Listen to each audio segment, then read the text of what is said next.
Yeah, Salaki. I had something happen with the recording, but I'm starting off at this is a continuation of expedition. I'm sorry, Salakia. So I left off at verse 7 of Isaiah chapter 35. So let me get that.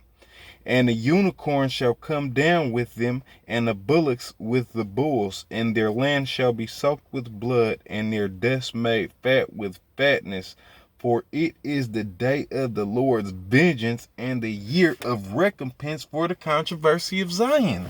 So the Lord is going to come down and pay these people back. That's what recompense is. Compense is to pay, and is back. Pay back.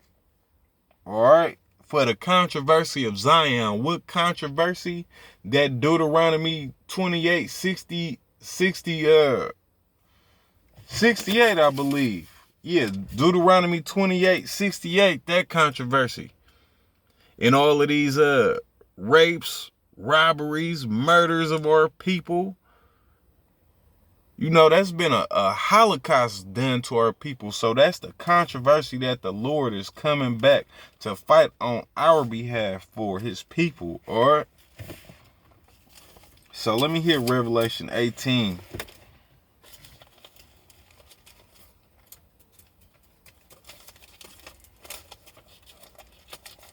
And I'm going to start at 1 and end it at 8. So once again, it's Revelation 18. Starting at 1. And after these things, I saw another angel come down from heaven, having great power, and the earth was lightened with his glory. And he cried mightily with a strong voice, saying, Babylon the great is fallen, and become the habitation of devils, and the hold of every foul spirit, and a cage of every unclean and hateful bird. For all the nations have drunk of the wine of the wrath of her fornication, and the kings of the earth have committed fornication with her, and the merchants of the earth are waxed rich through the abundance of her delicacies. All right, we're talking about this fornication, just like we stated earlier, that it's not talking about not only the carnal sense of fornication, but it's talking about the spiritual fornication, which spills over into the physical realm. The spiritual always goes into the physical realm, okay? But the physical can't go into the spiritual, if that makes any sense. All right. So we're talking about, for all the nations have drunk the wine of the wrath of her fornications. That's why you see all of these that's all of these other nations adopting America's belief systems. And that's why you see McDonald's and KFCs all throughout these other nations, because they have adopted and taken on America's belief systems. Okay. That's how they have committed fornication with her, and done, all of the other vile things also, and committed. I'm starting at 3. Well, I'm in the middle of 3. And the kings of the earth have committed fornication with her, and the merchants of the earth are waxed rich through the abundance of her delicacies. Because America is just a consumer nation. That's how these other nations wax rich, because America's just consume, while other nations actually manufactured their merchandise. So that's how they've waxed rich off of the abundance of her delicacies. Because America, all they want the new PS4, the new PS5. Somebody kids probably sitting there with all the generations of the PlayStations and the Xboxes and the Jordans and whatever. That's the abundance of her delicacies. All right. For her sins have reached unto heaven. Salakia. This is 4. And I heard another voice from heaven saying, Come out of her, my people, that ye be not partakers of her sins, and that ye receive not of her plagues. For her sins have reached unto heaven, and God hath remembered her iniquities. What is iniquity? Iniquity is sin on top of sin on top of sin. And people wonder why, the white, they feel like the white man power system is gonna go on in rulership forever. But no. It says in verse 5, for her sins have reached unto heaven, and God hath remembered her iniquities. Reward her even as she rewarded you. So, who is you? We're talking about Israel. So, give unto her what she gave unto you, Israel. That means she put you in bondage. She's going into bondage. She gave you all of these doctrines to try to make you go off. We're not going to give them false doctrine, but they're going to be made to go off and be destroyed. All right. They try to do everything under the sun to destroy you, but they're going to be, the same is going to be done unto them, but twice as harshly. All right. For her sins have reached unto heaven, and God hath remembered her iniquities. Reward her even as she rewarded you, and double unto her, double according to her works. Yeah, that means she's going to receive double. In the cup which she hath filled, fill to her double. How much she hath glorified herself and lived deliciously, so much torment and sorrow give her. For she saith in her heart, I sit a queen and am no widow, and shall see no sorrow. Therefore shall her plagues come in one day, death and mourning and famine, and she shall be utterly burnt with fire. For strong is the Lord Yahweh Ba'ashem Yahweh Shai, who judgeth her. All right. So strong is the Lord who judges her, and that's gonna be a judgment with fire. And how is that fire gonna come? This fire is gonna come with him. He's gonna bring that fire, but also the fire is gonna come through these missiles, through this war that's gonna spark off this World War III. This World War III that's gonna spark off, that's gonna bring that flame, the destruction, that's gonna bring a lot of that. So I went through that. I want to see what else. Let me go through my notes a little. So Salakia, bear with me. Yeah, but anyway, this is an exploration. We're on this, all right? And we're just searching out the truth. That's how we're on this expedition and this exploration, because that's what a part of an expedition is about, is exploring things. And what are we trying to explore? We're trying to go back and explore our heritage and see past all of the smoke and mirrors that we've been shown all these years, you know. So with that being said, let me go to the book of Baruch, chapter 2. So one moment while I find it.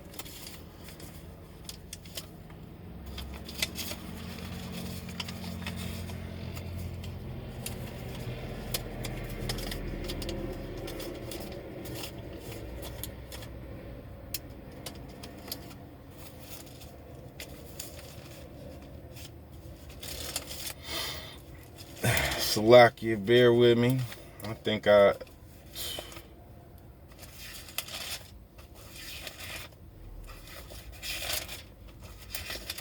did not, my marker fell off of that one. I had it marked, but bear with me one moment.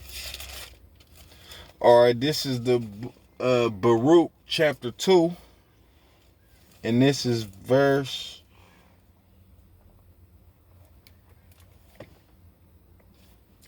30.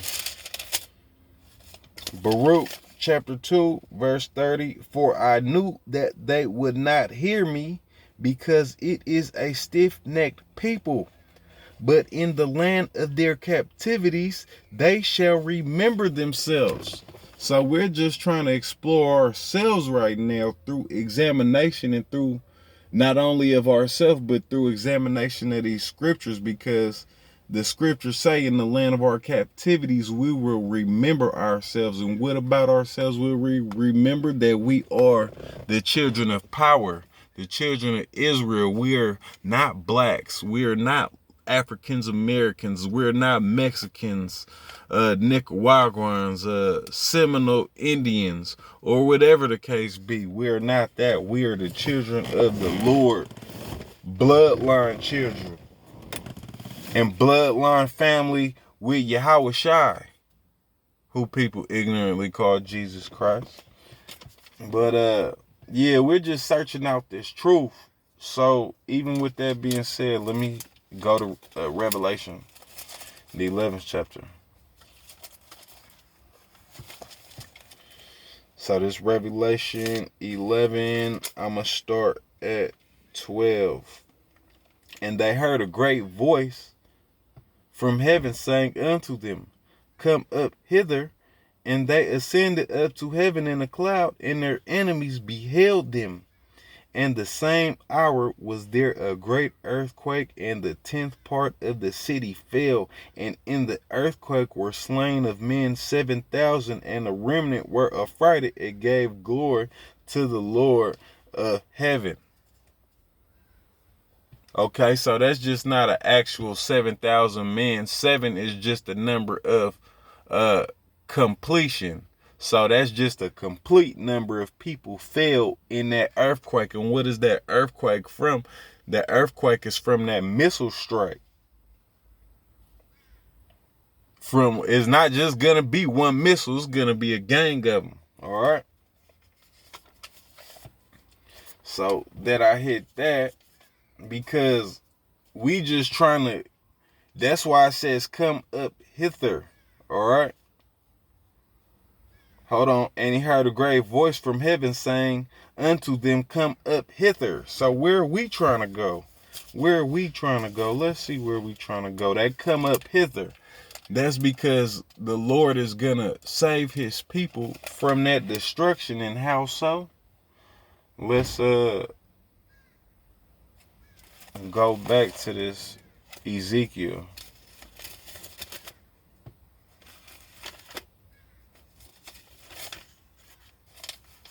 So this is Ezekiel 1,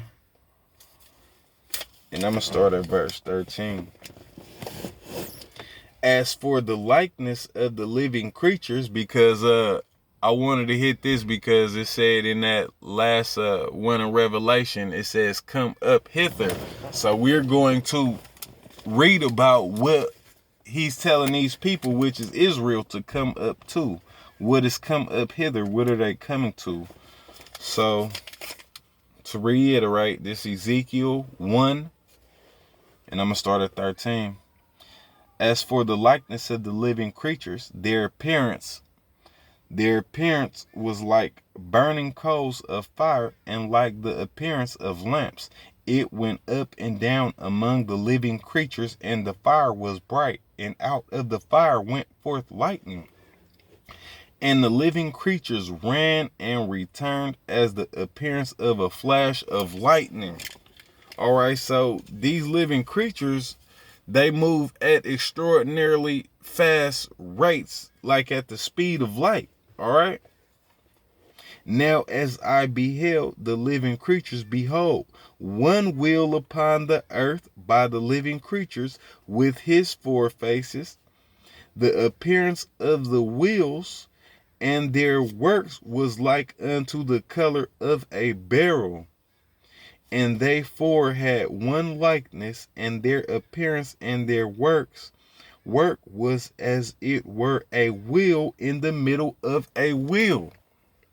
So what is this wheel in the middle of a wheel trying to describe? Well, this is the prophet Ezekiel trying to describe what people now call unidentified flying objects. These are the chariots of the Lord. This is what the Lord rides around in, these things, okay? I'm going to keep going. Verse 17. When they went upon their four sides, and they returned not when they went. As for their rings, they were so high that they were dreadful, and their rings were full of eyes round about them four. So these eyes, they are windows, okay? As for their rings, they were so high that they were dreadful, and their rings were full of eyes round about them four. So these rings is probably like in the middle of whatever kind of, because these aircrafts are different shapes. One would be like a circular or a cylindrical UFO, or a spherical UFO, or one would be kind of box shaped, but I believe he's talking about a spherical one now. And he said within these rings, he sees eyes. And eyes, if you know anything about an eye, it just absorbs light. So anything that can absorb a light, if any one of you people know about doors, if you have a door in it with an opening for a window, that opening for a window is called a light. Or you might have an office partition that has probably like a door, and then it has like a glass, and then it has a door frame, but what's beside that door frame is called a light. So glass is called light, okay? And it will let you see out of, or let you see into something. All right, so the appearance of the wheels and the work was like unto the color of a beryl. This is verse 16. And they four had one likeness in their appearance, and their work was as it were a wheel in the middle of a wheel. When they went upon their four sides, and they returned not when they went. As for their rings, they were so high that they were dreadful, and their rings were full of eyes about them four. And when the living creatures went, the wheels went by them. And when the living creatures were lifted up from the earth, the wheels were lifted up. Whithersoever the spirit was to go, they went. Thither was their spirit to go. All right, so they went wherever they went at light speeds, okay? And the wheels were lifted up over against them, for the spirit of the living creatures was in the wheels. All right, that the living creatures are these angels, and the wheels are their chariots. The wheels are what they use to travel in. All right. When those went, these went, and when those stood, these stood, and when those were lifted up from the earth, the wheels were lifted up over against them, for the spirit of the living creature was in the wheels. So it keeps telling us that the spirit of the living creatures was in the wheels, because they're in this aircraft, this spacecraft. All right. And it also said when those were lifted up from the earth, the wheels were lifted up from the earth over against it. That means they can hover. They know how to hover off the ground. All right. And the likeness of the firmament upon, this 21. When those went, these went, and when those stood, these stood, and when those were lifted up from the earth, the wheels were lifted up over against them, for the spirit of the living creatures was in the wheels. So when he says come up thither, he's in those wheels. That's the Messiah in those wheels. Yahushua is in one of those aircrafts talking about come up thither. All right. Hopefully y'all got a little edification off that, but if not, I'm still moving on, because we're seeking this truth on this expedition so we can be delivered out of this destruction and this current world system under this beast. You know, we trying to get beamed up in those wheels, those chariots, those UFOs, and take that journey, that expedition. But first we have to get through the affliction coming. And just to get a little tidbit on that affliction, we're going to go to Jeremiah 30.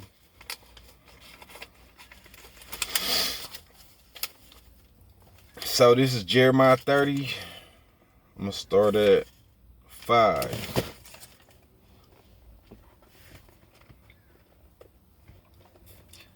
For thus saith the Lord, Yahweh Shem Yahweh Shai, we have heard a voice of trembling, of fear, and not of peace.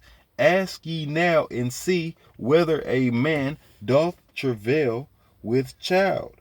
Wherefore do I see every man with his hands on his loins as a woman in travail, and all faces are turned into paleness.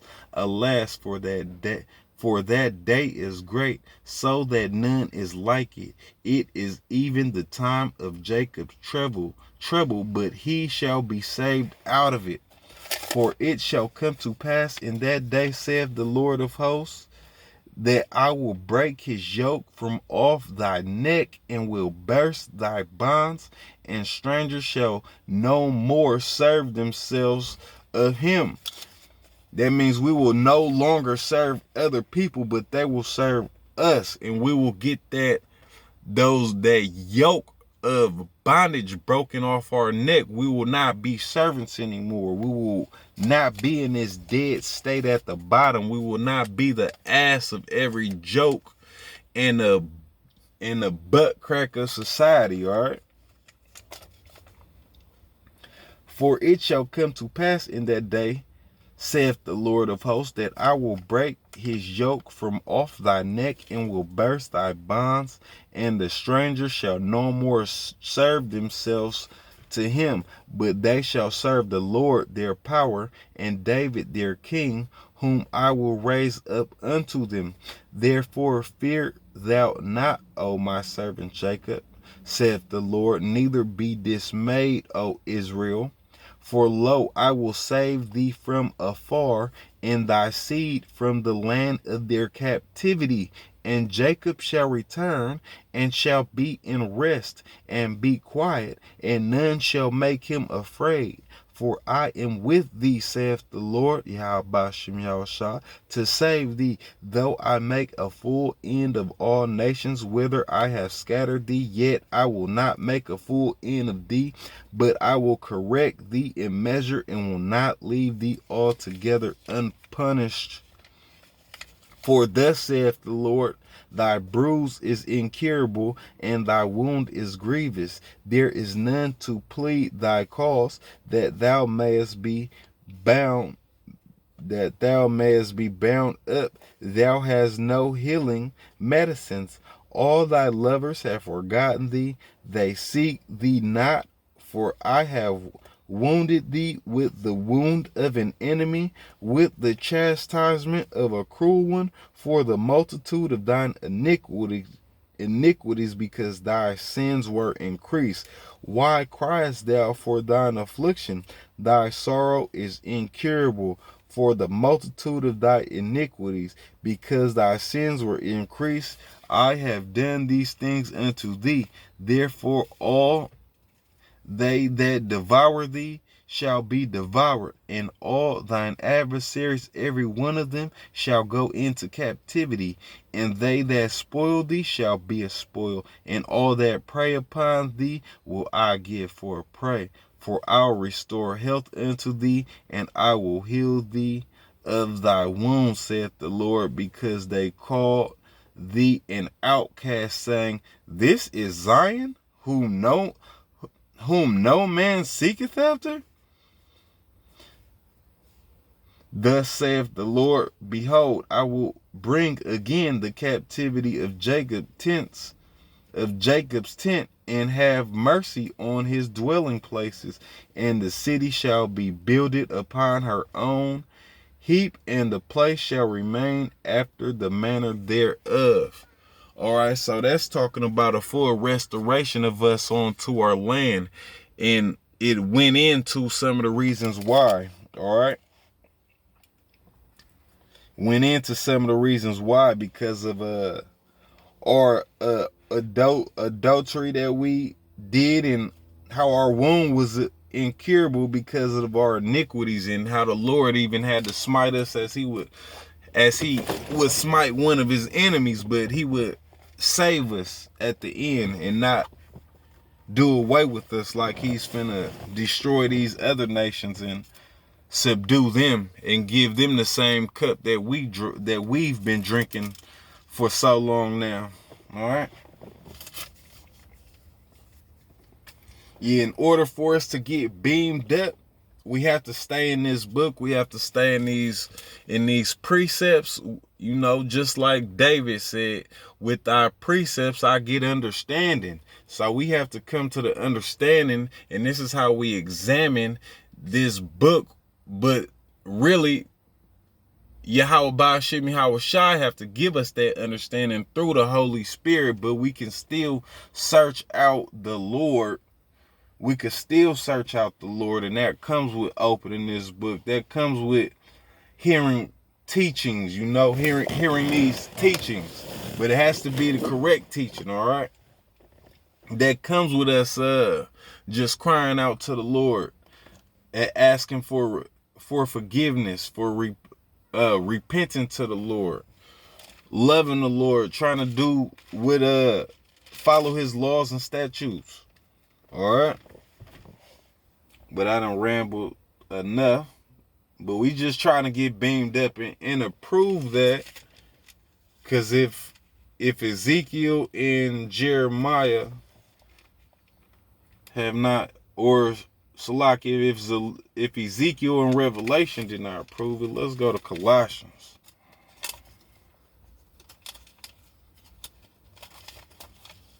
So this Colossians chapter 1, I'm going to start at 10. That ye might walk worthy of the Lord unto all pleasing, being fruitful in every good work, and increasing in the knowledge of Yahweh Shem Yahushua, strengthened with all might according to his glorious power, unto all patience and long suffering with joyfulness, giving thanks unto the Father, which hath made us meet to be partakers of the inheritance of the saints in light, who hath delivered us from the power of darkness, and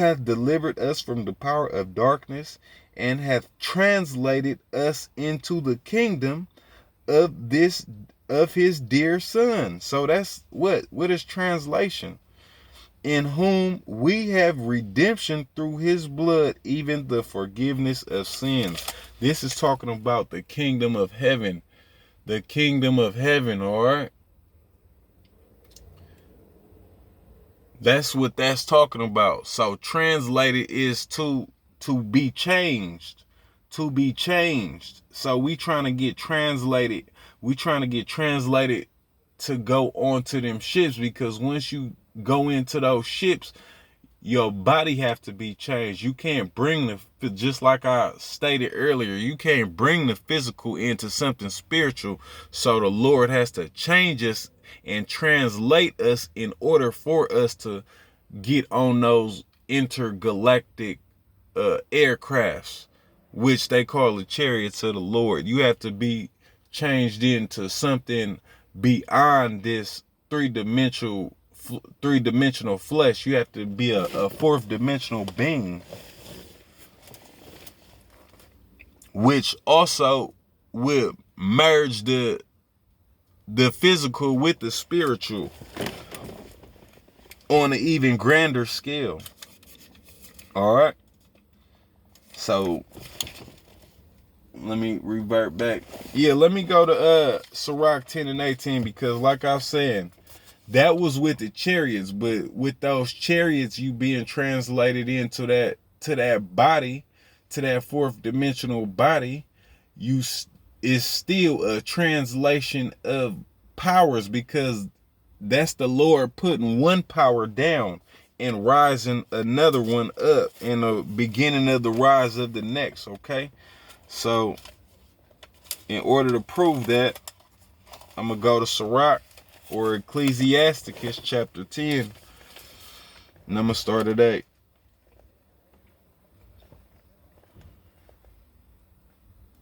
Because of unrighteous dealings, injuries, and riches got by deceit, the kingdom is translated from one people to another.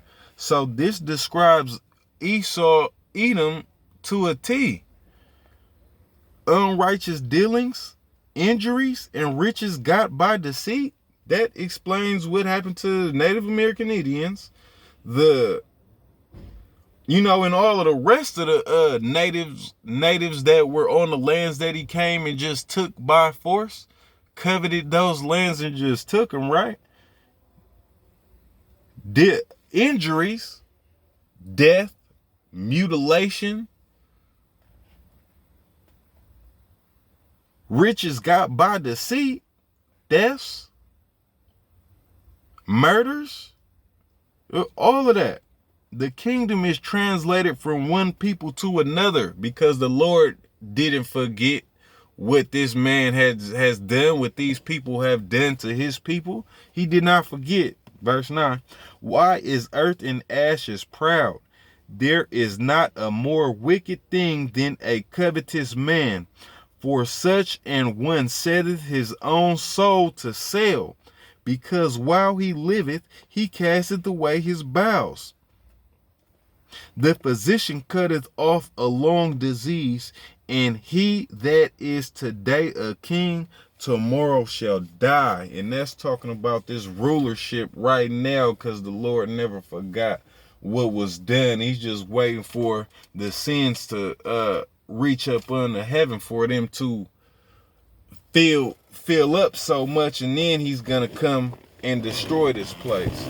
He's also waiting for his servants to all be sealed in these last days. And once they're all sealed with that mark of salvation, once they're sealed with that mark of salvation, then this destruction can come. But this word has to be pushed out more so the elect can receive it. All right. With that being said, this is just an exploration and an expedition, and it's just really about enduring our punishment and awakening out of the slumber, the sleep that we've been in, that these people have put to try to cut us off from being a nation, cut us off from our inheritance. And that's why we don't know who we are, but we have to awake. And this is awakening to these scriptures, because this is our history book. This is our law book. We can't be wrapped up in too much. We can't be wrapped up in Babylon and their history. We have to turn back to our history and turn back to our power. And once we do that, we'll be unstoppable. All right. And all of this just had to happen because we have to wake out of this slumber according to prophecy in the last days, with the changing of this rulership, and coming back to our power once again. But I kind of want to, let me go to Zephaniah, because we're going to hit some hard days. So this is Zephaniah 1, and I'm going to start at verse 14. Sing, O daughter of Zion. Shout, O Israel. Be glad and rejoice with all the heart, O daughter of Jerusalem. The Lord hath taken away thy judgments. Yeah, we talking about the end of this, of our captivity and the beginning of these other nations who try to come against us. The Lord hath taken away thy judgment. He hath cast out thine enemy. The King of Israel, even the Lord, is in the midst of them. Thou shalt not see evil any more. In that day it shall be said to Jerusalem, fear not. fear thou not, and to Zion let not thine hands be slack. The Lord thy power in the midst of thee is mighty. He will save, he will rejoice over thee with joy. He will rest in his love. He will joy over thee with singing. I will gather them that are sorrowful for the solemn assembly, who are of thee, to whom the reproach of it was a burden. Yeah, we're reproach. We're reproach. That's why we niggas in spics and all types of abominable words and names being given to us instead of who we truly are. Yashar Allah. Yashar Allah. He who is the Prince of Power. Alright. But I kind of want to end off on this. I'm gonna hit you with this last one. In Ephesians. The book of Ephesians. And I'm gonna start off verse 10. This Ephesians 6. I'm going to start off at 10. Finally, my brethren, be strong in the Lord and in the power of his might. Put on the whole armor of Yahweh, that ye may be able to stand against the wiles of the devil. For we wrestle not against flesh and blood, but against principalities and against powers, against the rulers of the darkness of this world, against the spiritual wickedness in high places. Wherefore take unto you the whole armor of God, that ye may be able to withstand in the evil day. And having done all to stand, stand therefore, having your loins girt about with truth, and having on the breastplate of righteousness, and your feet shod with the preparation of the gospel of peace. Above all, taking the shield of faith, wherewith ye shall be able to quench all the fiery darts of the wicked, and take the helmet of salvation and the sword of the Spirit, which is the word of power, praying always with all prayer and supplication in the Spirit, and watching thereunto with all perseverance and supplication for all the saints. All right, so we got to put on the full armor of the gospel.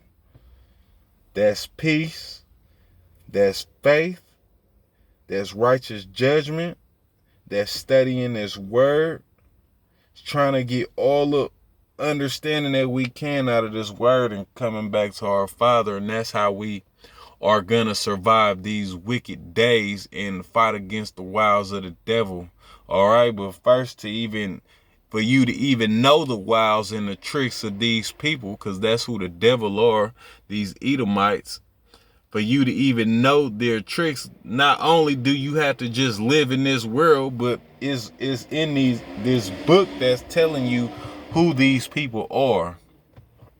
So with that said, Adawan Ratazah, Lord willing, this lesson was edifying, and Barakatay Howard Shah, Waha, Rakah, Kadash, the water, Abba, Wa Baba Ball, and Kwam Yasharala. Shalom.